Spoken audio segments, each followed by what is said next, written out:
त्या वतनदारीतून गुलामशाही चालायची, आदिलशाही चालायची, निजामशाही चालायची.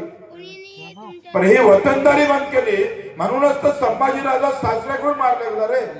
आम्ही कुठं चुकतो, कशा पद्धतीनं चुकतो हे जर लक्षात घेतलं नाही तर माझ्यासारखे काय कोणी उभं राहिलं. पूज्य बाबासाहेब आंबेडकर सण, छत्रपती शिवराय असत, महात्मा ज्योतिबा फुले असणार, अण्णाभाऊ साठे असणार, अहिल्यादेवी होळकर असणार, यांनी विचाराची लढाई सुरू केली होती आणि तुम्ही नेमकी तेच थांबवली. तुम्ही विचाराची लढाई थांबवली आणि जातीपाती धर्माची लढाई सुरू केली. मराठा सापडतं, तुमच्या दलितात सापडतंय, तुमच्या काय म्हणते मुस्लिम मध्ये सापडतं, सगळ्या याच्यात चारों तरफ है मेरा किसान, जहां नजर डालेंगे वहां किसान है. सगळ्यात जास्त संख्या आमची, सगळ्यात जास्त मतदान आमचं, सगळ्यात जास्त मेहनत आमची. आमच्या मेहनतीमध्ये खोट आहे का हो? आमचं चुकलं असेल तर ते दुरुस्त करा आणि सरकार चुकत असेल तर मग मात्र त्यांना चोपल्याशिवाय राहू नका. आमचे केदारजी आहे, उपोषणा वेळेस पण ते आले, बरं वाटलं. आज काय एक निर्धारी आम्ही सांगतोय, एका शेतकऱ्याबद्दल जेव्हा असे सगळे बोलायला लागल, कोणी भगवा घेऊन येईन, कोणी निळा घेऊन येईन, कोणी पिवळा घेऊन येईन, कोणी हिरवा घेऊन येईन, आणि तो सगळा आमचा शेतकऱ्यासाठी लढत, तेव्हा सुखाचे दिवस आमच्या सगळ्यांच्या आल्याशिवाय राहणार. हे सुखाचे दिवस आले पाहिजे. ह्या मायनं आम्हाला 9 महिने पोटात ठेवल्या, तिच्या चेहऱ्यावरची चिंता अजूनही कमी झाली नाही. टेंगे म्हटल्यावर माल्या तालुक्यातला एक पोट ज्याने म्या मुंबईला जाऊन 10 लाखाचा खर्च केला, मी स्वतः रक्तदान केलं, 4 बॉटल दिल्या आणि ते त्या टेटसवर होतं भटेंगे तो कटेंगे. आणि त्या कार्यकर्त्यानं म्हटलं, अरे बच्चू होणं तुझा जीव वाचवला रे. म्हणे आत्ता बच्चू भाऊ महत्वाचा नाही, हिंदू महत्वाचा आहे, धर्म डुबला नाही पाहिजे. विष आहे, विष आहे, आणि ह्या विषयालाच तुमचा अंत केलेला आहे सांगतोय. कारण हे सोपं राजकारण आहे, जाती धर्माचं राजकारण फार सोपं आहे. अहिल्यादेवी होळकर एवढ्या मोठ्या धर्मसुधारक होत्या, प्रचंड काम तुमच्या आमच्यासाठी केलं, सगळ्या रूढी परंपरा चीरफार केल्या. अबे तू मरापेक्षा एखाद्याला मारून टाक ना, एखादा आमदार जरी कापला ना, आम्हीच सांगतो आत्महत्या करायची वेळच येणार नाही. पण हे जातं मरतय, जाऊन बसलं जरी का नाही, आत्महत्या केल्यापेक्षा त्या आमदाराच्या घरासमोर पूर्ण कपडे काढून बसायचं, कपडेच ठेवायचे नाही, आणि सायाच्या घराच्या समोरून जाऊन मुताचं. काय फरक आहे? मेल्यापेक्षा परवडत नाही का हे? हा धिगाणा जर सुरू केला ना तर सांगतोय मुतल्यानं काय व्हायचंय सरकार. तो अक्कल द्याव कुणाले, कराव कुणा, आमच्याला ते आता परवडत नाही. तो आम्ही थोडस बाजूने गेलं म्हणून आम्ही मारण्यापेक्षा काही लढणं पसंत केलं पाहिजे का नाही केलं पाहिजे. आणि ते जर लढणं सुरू नाही केलं तर आमच्या लढण्यात काही अर्थ. माफ केले छोट्या अंबानीचे पैसे. अहो ते आता 2 प्राध्यापक माझ्याकडे रिटायर झाल्यानंतर आले, 1.25 लाख रुपये महिना आहे. एका प्राध्यापकाला पेन्शन 1.25 लाख रुपये आहे. द्या आधी 2.5 लाख द्या, आम्हाला काही म्हणायचं नाही. 1.25 लाख, त्याचे 2 पोट्टे नोकरीवर आहेत, ते 2.5 लाख घेते, ते 5 लाख, ते हे 1.25 लाख 2.5 लाख 7.5 लाख. दोनही सुना आणाले, ते नोकरीवर असेल तर बायका आहे नोकरीवरच भेटते. ते काय भांडे घासाले येते का घरी? भांडे घासाले तुम्ही जा शहरात. गावातली गरिबी वाढली का कलेक्टरच्या घरी भांडे घासाले आमची बाई भेटली म्हणून समजा. गरिबी कायम राहिली पाहिजे गावात, त्याशिवाय शहर श्रीमंत होत नाही. शहर श्रीमंत व्हायसाठी तिथल्या फॅक्टरीवर कमी भावाचा मजूर भेटला पाहिजे, म्हणून तो कंपनीवाला सुखी झाला पाहिजे, म्हणून हे गरीब ठेवण्याचं राजकारण आहे, षडयंत्र आहे. ते समजून तुम्हाला मला माहित नाही, पण व्यवस्था तशीच आहे. मग एका इकडे एवढा पैसा देता तुम्ही, 1.25 लाख म्हणजे रिटायर झाल्यावर, आणि आम्हाला वर्षाचे 1 लाख रुपये भेटत नाही नफा. हे बोलणार कोण? हे अर्थशास्त्र समजून कोण घेणार? आम्ही इतिहासात रमतो, त्यानं काय केलं, यानं काय म्हटलं. हे बदलावं लागेल. आमदाराचा पगार 2010 मध्ये रोज धुत यायचे. काय दाखवायचं यांना, काय नाही दाखवायचं, पहिलेच गेम लागलेला आहे. किती दाखवायचं? रामदास कदम असे बोलले, परबना असा बोलला, आता अधिक दुसरा पराडकर नाही तर जयंत पाटील. अबे सहायचो हे 2 जण मरू दे ना, आम्हाला काय करायचं आहे? आमचं काही दाखवशील का तिथे? किती घाट्यानं मेला म्हणून आम्ही साहेबांना जाहीर किती केले? 8,110 रुपये. 8,110. आता 8,110 हाय भाव चुकीचा आहे, कारण 11,000 नाही भेटले तर 8,000 जर दिले तर 20% घाट्यानं आपल्याला कापूस विकावं लागतं. 20% घाट्याचे भाव हमी भाव जाहीर झाले आमचे, केंद्रानं जाहीर केले. जे मोदीचे यवतमाळला येऊन गेले ते मोदीजी म्हणे कापडाचं सूत, सुताचं कापड, कापडाचा गारमेंट आम्ही विदेशात पाठवू आणि कापूस उत्पादक शेतकऱ्याला सुखी करू. मला बरं वाटलं का बा की हा एक चांगला माणूस पैदा झाला. आणि 20-15 वर्षानंतर काय, आता अमेरिकेतला कापूस भारतात आणला. एकटा लढले, आमचे केदारजी लढले, तर त्याला सपोर्ट पाहिजे रे. काय होतं, या हक्काची लढाई नेहमी मागं पडली, पण जातीच्या लढाया मोठ्या झाल्या. आरक्षणाची लढाई किती मोठी होत चालली, किती मोठी होते. मी सगळा हिशोब काढला, येणाऱ्या 20 ते 30 वर्षात 4 लाख जागा निघणार आहे, सरकारी जागा 4 लाख. आमची आताची लोकसंख्या 18 कोटी आहे. आता 18 कोटीमध्ये 4 लाख, त्याच्यातले 7 कोटी परिवार, 1500 कुटुंबामागे एक जण नोकरीवर लागणार आहे येत्या 30 वर्षात. आरक्षण असलं पाहिजे, त्याच्याबद्दल दुमत नाहीये, पण आरक्षणामधला एकंदरीत सूत्र जर पाहिलं, माझं शिक्षण सगळ्याला फ्री करून टाका, मग राहिला नोकरीचा भानगड. तर हे जे आहे, आपण 1500 मागे एक जण नोकरीवर लागत असं आणि त्याच्यासाठी एवढी मोठी संख्या जमा होत असं, तर माझ्या जर कापसाले 15,000 रुपये भाव भेटला, सोयाबीन 10,000वर गेली, तूर 12,000वर विकली, तर आम्हीच तर नोकरीवर ठेवतो लोक. आमच्यात तेवढी ताकद आहे. आम्ही मेलो भावात आणि भांडतोय आरक्षणासाठी.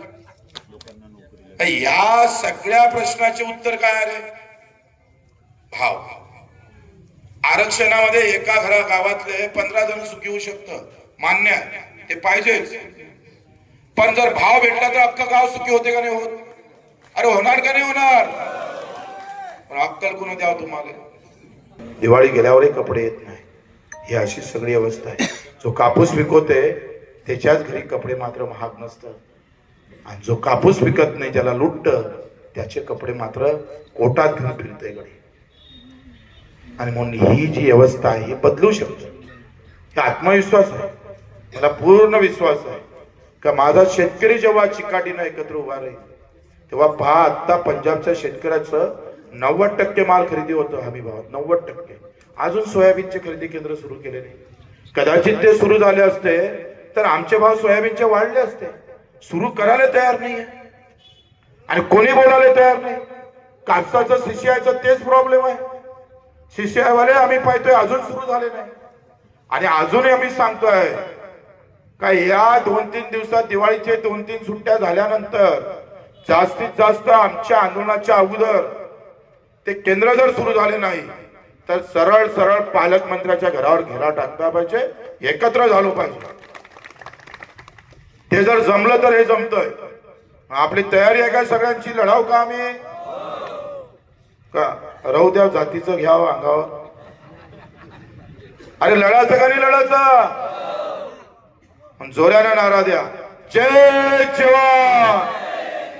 तुम्हाला वाटते जातीचा आला म्हणजे जमलं बे भाव? जातीनं गणित बदलत नाही. जेपर्यंत मातीची किंमत होत नाही तेपर्यंत जाती सुधरत नाही. हे काळ्या दगडावरची पांढरी रेषा. तू म्हणे काय परीक्षेत मार्क द्यायला उभा आहे काय?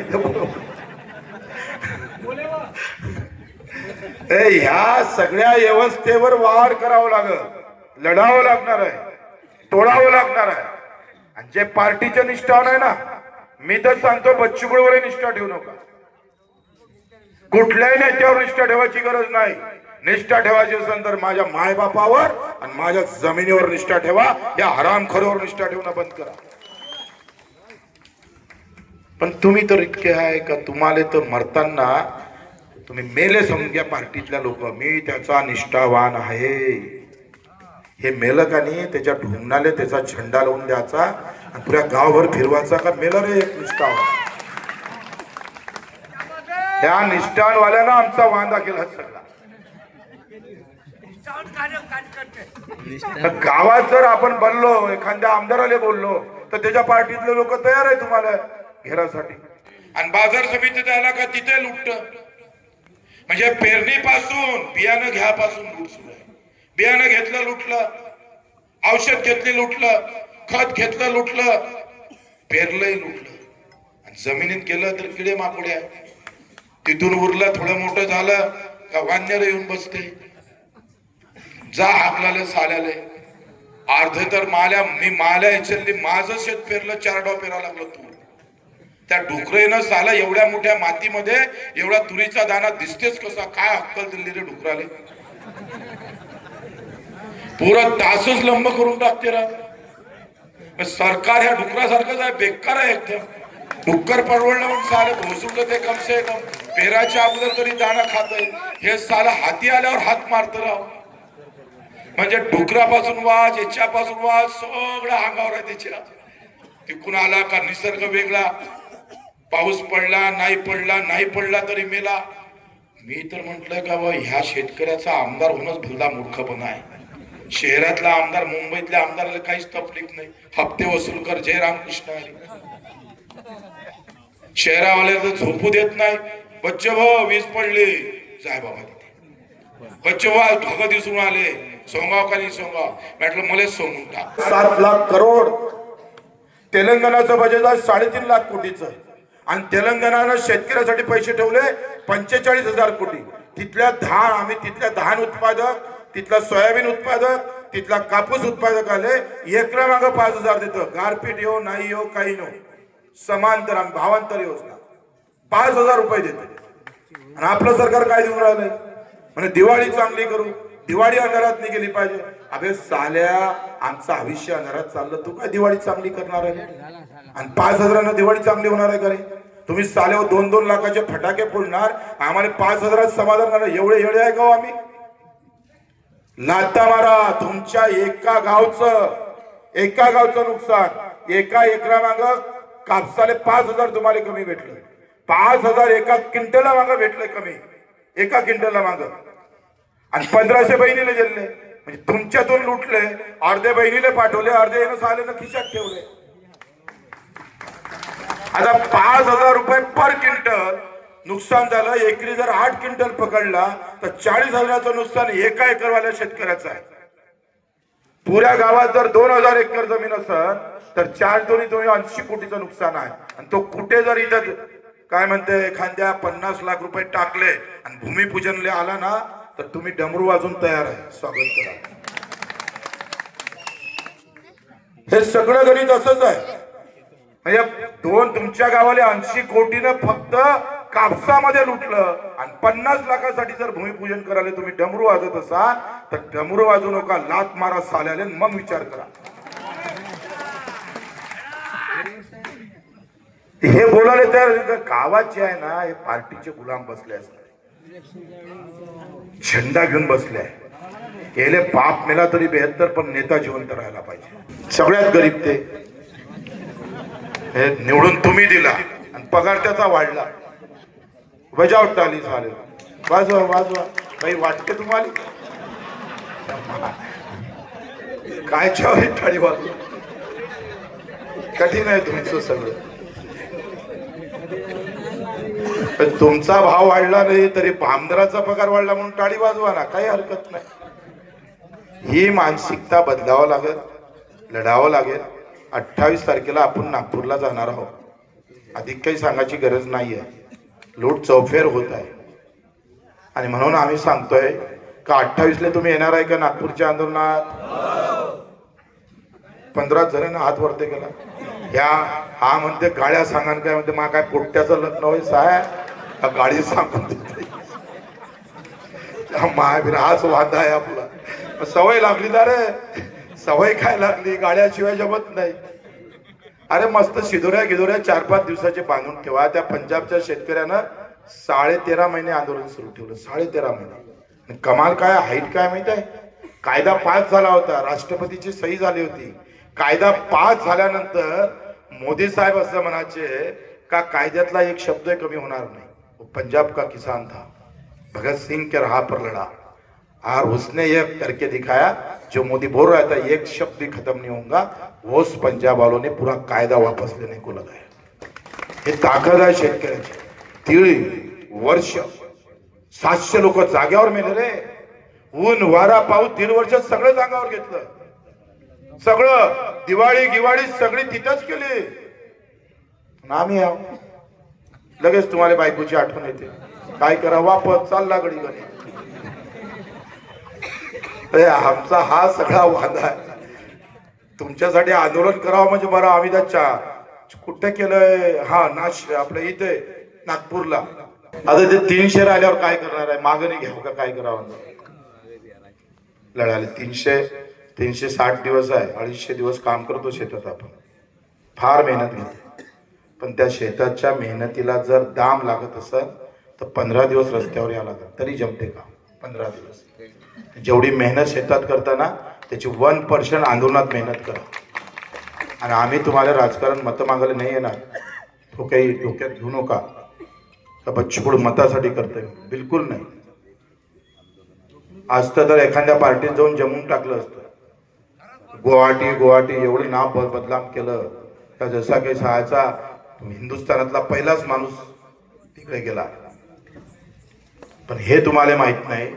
त्या एका जाण्यामुळं माझ्या दिव्यांगाचं जगातलं पहिलं दिव्यांग मंत्रालय निर्माण. आज 2,500 रुपये महिना आहे. पैशाची लढाई धर्मभेद और जाती भेद की नहीं है, ये अर्थभेद की लढाई है. पैशासाठी लढावं लागणार आहे. पैसा आहे तो सब कुछ आहे. सगळं येतं आता पैशात. काही कमी नाही पडत. मग आमचाही बंगला होईल, आमचीही गाडी होईल, पण ते पैशाची लढाई लढवावं लागेल. आम्ही पैशाची लढाई जिंकलो आहे दिव्यांगांची. 7 दिवस उपोषणाला बसलोय. आणि 7 दिवसानंतर जेव्हा 600 रुपये महिना होता त्या दिव्यांगाचा तेव्हापासून लढतोय. 1000 केला, 1500 केला, 200 गुन्हे दाखल आहे फक्त दिव्यांगासाठी. मला आमदार म्हणायचे की तू काय याच्यासाठी लढतोय? एक ग्रामपंचायत सदस्य निवडण्याची ताकद नाही राजकीय, आणि कशाला लढायचं? म्हटलं सगळं काम राजकारणासाठी नाही केलं पाहिजे. काही कामं आशीर्वादासाठी करता आले पाहिजे. ते काम आम्ही आशीर्वादासाठी करतो. म्हणून ही तुम्ही समजून घ्या. ह्या पैशाच्या लढाईत जातपात धर्म पंत पार्टी मदत आणू नका. शेतकरी म्हणून लढा एवढीच विनंती. मग या सगळ्या थोराच्या मागे तुम्ही जात लावत असाल तर तुमच्या सारखे नालायक कोणी नाही. तुम्ही पोस्टर लावले का माणसं वेगळे होते या देशामध्ये. बाबासाहेबांचे लावले तर वेगळे, शिवाजी महाराजांचे लावले वेगळे, महात्मा फुलेंचे लागले. पोस्टर लावून गर्दी जमा होत रे. काय होणार आहे? एवढे मोठे माणसं जातीच्या एवढ्याशा पिंजऱ्यात अटकून ठेवले तुम्ही. आणि हे त्याचं कारण सुरू झालं आमच्या मराचं कारण तुम्ही आहे, सरकार नाही आहे. सरकार तर एका दिवसात, तुम्ही सांगतोय एका दिवसात सरकार ना तालावर आलं ना. अहो आमची संख्या 7 कोटीच्या वर आहे. शेतकऱ्याची, शेतमजुराची, गावखेड्यात राहणाऱ्याची 4 ते 5 कोटीवर आम्ही अर्धे काय 1 कोटी जरी जमा झाले ना भाऊ. संडास झाले जागाने सापडणं के पॅन्ट भरून साल. पण त्याला माहित आहे का बच्चूकडून किती काही बोंबला, हे जातीत अटकल्याशिवाय राहा नाही. आता जातीची स्पर्धा एवढी झाली का आता त्याला इतकं हिरवं दिसून आलं का आपलं राजकारणच जमते. तुम्ही मराठा आहात. या सगळ्या व्यवस्थेच्या बाहेर निघाला. तुम्ही राहणार जाती धर्मात काय असं, पण शेतकरी म्हणून जगता आलं पाहिजे. आणि ते जगणं सुरू केलं तर हे विषय खतम होऊन जातात. 6,000 रुपये क्विंटलनं कापूस विकायला लागतं राव. 11,000 रुपये क्विंटलची शिफारस आहे. 11,000 रुपये राज्य सरकारनं शिफारस केली. मी नाही केली शिफारस. राज्य सरकारनं शिफारस केली 11,000 रुपये पर क्विंटल भाव भेटला म्हणजे 15% नफा भेटला.